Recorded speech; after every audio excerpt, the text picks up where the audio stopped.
Bom dia, boa tarde, boa noite, investidor. Sejam todos muito bem-vindos ao canal. Meu nome é Felipe Torres, sou consultor de investimentos EVM e hoje nós vamos analisar os principais pontos do mês de outubro do BODB11. Mas antes da gente analisar, um aviso a vocês. A nossa live que estava marcada para sexta-feira agora com a Priscilene, a gente precisou remarcar por conta de questão de incompatibilidade de agenda, surgiu um imprevisto e aí a gente vai fazer essa live para falar sobre fundos fechados, fundos imobiliários, fiagros e fundos de infraestrutura, a princípio no dia 8 de dezembro, mas mais para frente ali eu volto a avisar a vocês, tá bom? Então só para deixar avisado ali, nessa semana agora, sexta-feira que estava marcada a nossa live, ela foi adiada para o dia 8 de dezembro. Além desse aviso, convido vocês também a lerem aqui embaixo na descrição do vídeo todos os serviços de investimentos que eu ofereço. Vem falando sobre a consultoria de investimentos. Se você tiver interesse que eu monte uma carteira do zero para você ou analise sua carteira de investimentos, me chama no WhatsApp que a gente conversa por lá. Também se você tiver interesse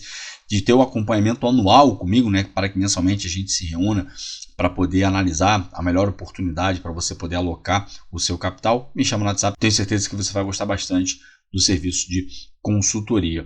Também convido vocês já a entrarem para o nosso grupo VIP do WhatsApp, se tornando membro da nossa comunidade aqui do YouTube. Para isso, basta você clicar no botão aqui embaixo, tornar-se membro, ou então clicar no link contido na descrição aqui do vídeo para você poder fazer seu cadastro. Na descrição do vídeo você também vai encontrar todos os benefícios que os nossos membros possuem. Convido vocês também a entrarem para o nosso grupo aberto do Telegram. Aqui embaixo na descrição você vai encontrar o link. E por fim, não deixe de conhecer meu livro Renda Passiva, O Caminho para a Liberdade Financeira. Lembrando que tanto meu livro quanto a consultoria avulsa estão na Black November e que vai durar, né, até o final do mês, e estão com preços ali super acessíveis. Tenho certeza que vocês vão gostar bastante. Feitos avisos, vamos lá para os principais pontos do mês de outubro do BODB11. A última distribuição que o fundo fez foi de 10 centavos por cota. Esses 10 centavos representam um dividend yield anualizado de 13,5%. A cota patrimonial do fundo no final de outubro estava em R$ 8,92. Estava com uma taxa de carrego de IPCA mais 9,91%. Isso aí é uma taxa bruta, tá? Só que com o desconto que ele está sendo negociado hoje, que a gente vai ver mais embaixo, está um carrego de IPCA mais 10,1% líquido, tá? Uma TIR líquida, em que representa o que, se a gente fosse fazer um comparativo, né, com as NTNBs, seria ali uma NTNB equivalente a IPCA mais 12%, porque a gente tem que tirar o imposto de renda, né, e tudo mais. Então, é um deságio bastante interessante. Primeiro, o desconto, né, em relação à cota patrimonial. E segundo, também, o carrego que o fundo está entregando. A duration do fundo está em 5,3 anos. Atualmente, o fundo está com 92%, praticamente 93%, né, do patrimônio alocado em títulos de crédito privado. A última distribuição que o fundo fez de 10 centavos, ela é equivalente ao yield mensal, tendo por base, tá, a cota de mercado, que estava em R$ 8,27 no final de outubro, de 1,21%, o que representa um yield anualizado de 15,5%. Hoje, quando eu estou gravando, ele está sendo negociado próximo ali de R$ 8,00, R$ 8,05.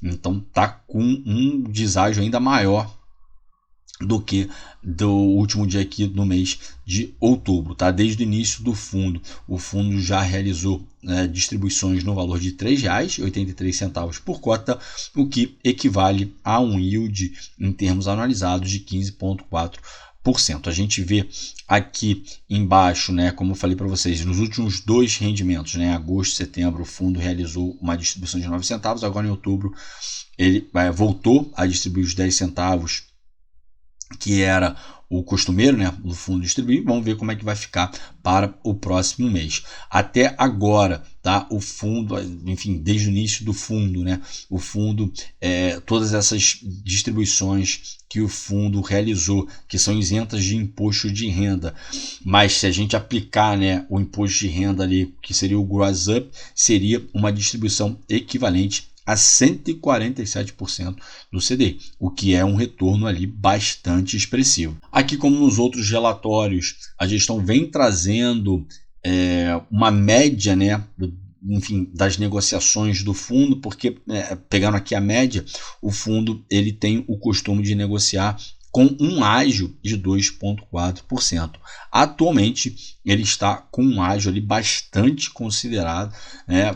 Vamos ver aqui, ó, no dia 14 de novembro, que é a última informação que nós temos aqui, ele estava aqui com 8,86, né? Hoje ele está sendo negociado ali mais ou menos com R$8,05, mais ou menos nessa casa. Tá com um deságio ali de 10%, né? Que eu vou tirar um aqui, multiplico por 100, de 10% em relação ao valor patrimonial, é um deságio bastante considerado. Então, certamente aí é o maior deságio que o fundo já negociou até o momento, tá?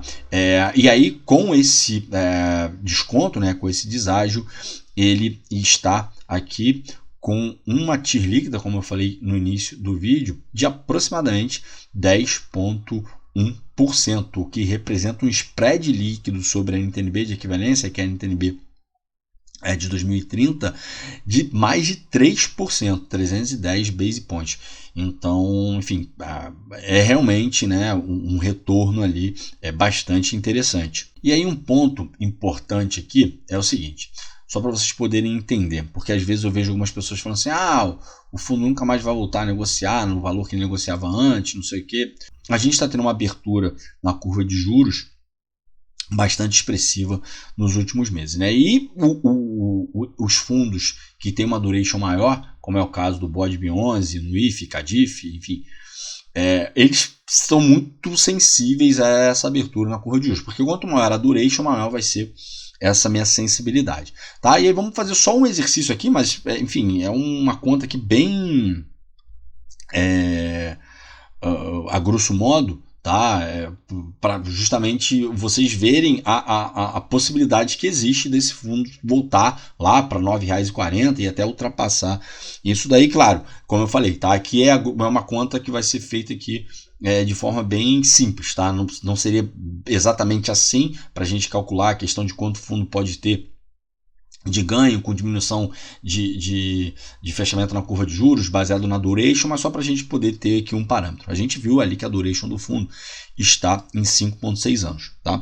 E aí, em média, tá ali, enfim, quando eu tenho uma queda de 1% na minha taxa de juros, ou seja, eu tenho fechamentos na curva de juros, esse meu ativo ele se valoriza 5%. Aqui falando especificamente do BODB, tá? Porque a gente vai pegar ali essa variação dessa curva de juros e multiplicar pela duration do fundo, tá? A gente viu que é 5,6 anos, vamos, enfim, botar para 5 aqui, 5% para botar aqui uma forma mais conservadora, porque a gente poderia arredondar para cima e ficar 6%, mas vamos botar 5%. Atualmente, aqui como a gente viu, né, no dia 14 de novembro, o valor patrimonial do fundo estava em R$ 8,86. Vamos imaginar que eu tenho um fechamento na curva de juros de 1%, ou seja, de 1% que eu vou ter um acréscimo aqui no valor patrimonial do meu fundo de 5%, tá? Mais 5%. Olha para quanto é que vai a cota patrimonial do fundo. Vai voltar lá para 9,30, próximo daquilo que ele estava sendo negociado há, enfim, alguns meses atrás. Tá? E se, enfim, a gente tiver um fechamento na curva de juros ainda maior, né, de 1,5%, 2%, enfim, a tendência é que esse valor patrimonial do fundo continue subindo. Então, muitas pessoas falam, e aí aqui um exemplo clássico de que aquilo que eu já venho falando com vocês, que em fundos de infraestrutura não tem problema o fundo realizar amortização de principal, diferente do que ocorre com os fundos imobiliários. Aqui, pelo fato dele trabalhar com regime de competência e tudo mais, enfim, se ele realiza ali distribuição de principal, não vai tirar valor do cotista, tá? Então aqui é um exemplo claro disso daqui, né? Se a gente tiver um fechamento na curva de juros, a tendência é que o valor patrimonial do fundo, se eu tiver 1% de fechamento, a tendência é que a cota patrimonial do fundo volte para próximo de R$ 9,30, né? A gente viu aí durante muito tempo o fundo sendo negociado nessa casa de 9,30, 9,40, algumas vezes até ultrapassando 9,40. Então, para vocês poderem entender, né, enfim, da importância de saber analisar dessa forma. E como eu falei, claro, cada um tem que saber analisar, né, risco, retorno, se é uma oportunidade, se não é, de acordo com o seu objetivo, com o seu perfil, mas é inegável que o fundo realmente está com um deságio aqui interessante e a cota do fundo está sofrendo assim, e principalmente o valor patrimonial do fundo teve esse decréscimo por conta dessa abertura maior, né, que nós estamos tendo aí nos últimos meses da curva de juros, e também pelo fato da duration do fundo ser uma duration mais longa, e aí o fundo, né, fica mais sensível a essa abertura. Mas por outro lado, quando eu tiver um fechamento na curva de juros, pelo fato dessa duration ser maior e o fundo ser mais sensível, o fundo também vai se beneficiar disso daí. Um outro ponto importante a gente também mencionar, que é um diferencial que o BODB tem, é que as debêntures que compõem o portfólio dele são originadas e estruturadas pela própria gestora, né? E, inclusive, enfim, tem até um estudo muito interessante aqui dentro do relatório do fundo, que em outros vídeos nós abordamos com mais detalhes. Eu não vou, enfim, abordar novamente aqui para o vídeo não ficar muito longo. Mas depois que a gente tiver interesse, dá uma olhada aqui nesse estudo aqui que o fundo fez, que tem esse heatmap aqui que ficou muito legal, muito interessante, tá? Mas, enfim, por que eu estou batendo nesse assunto novamente?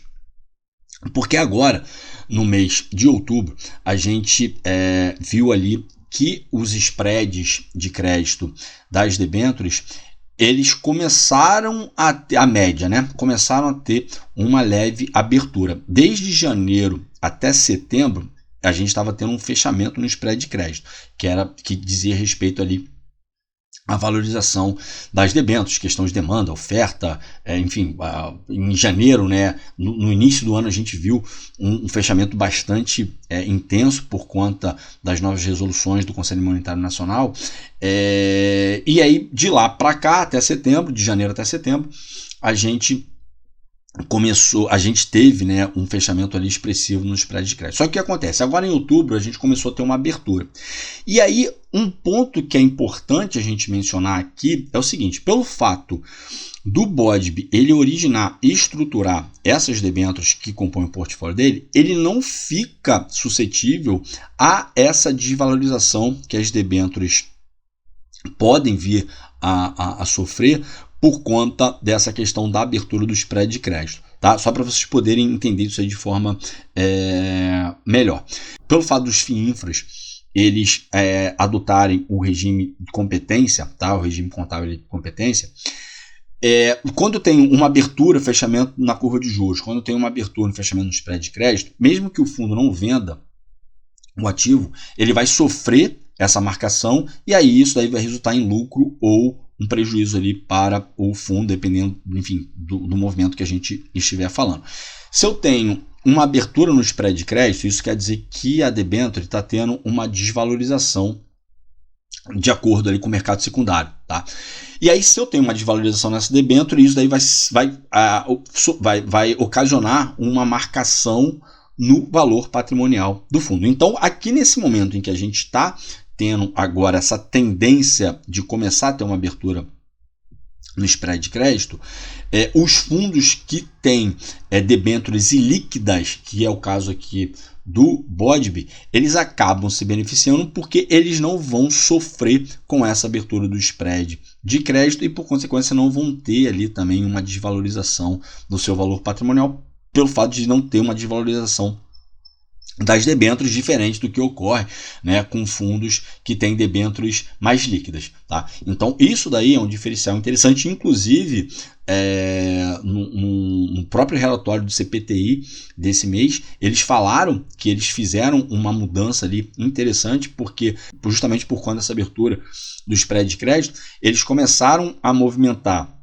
debêntures mais líquidas para debêntures que foram originadas e estruturadas pela própria Capitânia, justamente para se proteger dessa abertura nesse spread. Então, o BODB, pelo fato do portfólio dele ser composto por essas debêntures ilíquidas, aqui ele está protegido, e aí, por conta disso, ele consegue também manter esse carrego ali maior que ele tem, né, justamente pelo fato de ele originar e estruturar as debêntures. Então, nesse momento agora, é um ponto também importante ser mencionado, né, esse diferencial que o BODB tem. No mês de outubro, o fundo teve uma média diária de negociação de R$ 2.246.000, é uma liquidez já bem expressiva, né? O fundo já está se aproximando ali de 30 mil investidores na base de cotistas, 28.635.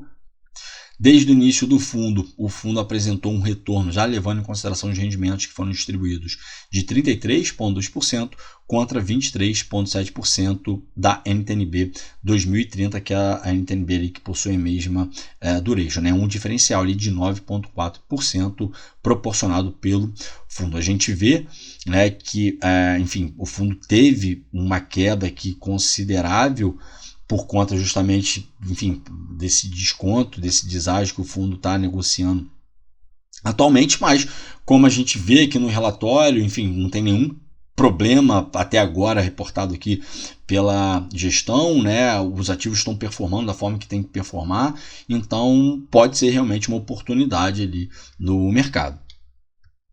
Atualmente o fundo está com 23 ativos de crédito no seu portfólio, 31% no segmento de saneamento, 13% fibra ótica, 9% transmissão, 9% rodovias, 8% renováveis, 7% em outros setores, né? 7% óleo e gás, 4% transporte, 3% em portos, 2% de telecomunicação e 7% ali em caixa. Aqui nós temos a exposição por rating, então uma boa parte da carteira do fundo aqui em rating A, né, que vai do AAA até o A-, 1,7% em rating BBB e 22,2% em ativos que não possuem rating, mas é uma coisa que eu sempre gosto de avisar, não é pelo fato do ativo não ter rating que ele apresenta um risco maior ou menor, apenas não teve uma agência de classificação para poder classificar o risco daquele ativo, ou então ele está em processo de classificação, inclusive como já aconteceu com alguns ativos que fazem parte do portfólio aqui do fundo. Aqui nós temos a alocação do fundo, né? Então a maior concentração que o fundo tem é de 9,82%, que é aqui na Sul Concessões, que é no setor de saneamento, possui um rating AA. Tá? Foi adquirida ali com uma taxa de IPCA mais 9,45%. Depois, quem tiver interesse, basta acessar o relatório aqui do fundo para poder ver essas informações aqui de forma mais detalhada, ou então dar um pause aqui no vídeo para poder ver como é que está composta a carteira do fundo. Bom, para hoje era isso. Espero que vocês tenham gostado do vídeo de hoje. Se tiverem gostado, peço para que, por favor, deixem seu like, se inscrevam no canal. Não deixem de ativar o sininho para que vocês recebam as notificações dos vídeos, são postados aqui diariamente. Se quiser deixar aqui embaixo nos comentários o que você está achando desse preço que o BODB está sendo negociado agora, se você está aproveitando para comprar, se você está só observando, se você acha que é um deságio interessante, se essa TIR líquida que o fundo está entregando é uma TIR interessante, deixa aqui embaixo nos comentários que a gente interage ao longo dos próximos dias. Se você também tiver alguma sugestão de ativo para ser analisado, então algum tema específico para ser abordado, deixa aqui embaixo nos comentários, porque certamente será atendido. Qualquer feedback que você tenha, elogio ou crítica, por favor, deixa aqui embaixo também nos comentários, porque ajuda muito a melhorar a qualidade do canal. O meu muito obrigado a todos vocês que ficaram comigo até aqui, desejo a todos bons investimentos e até a próxima.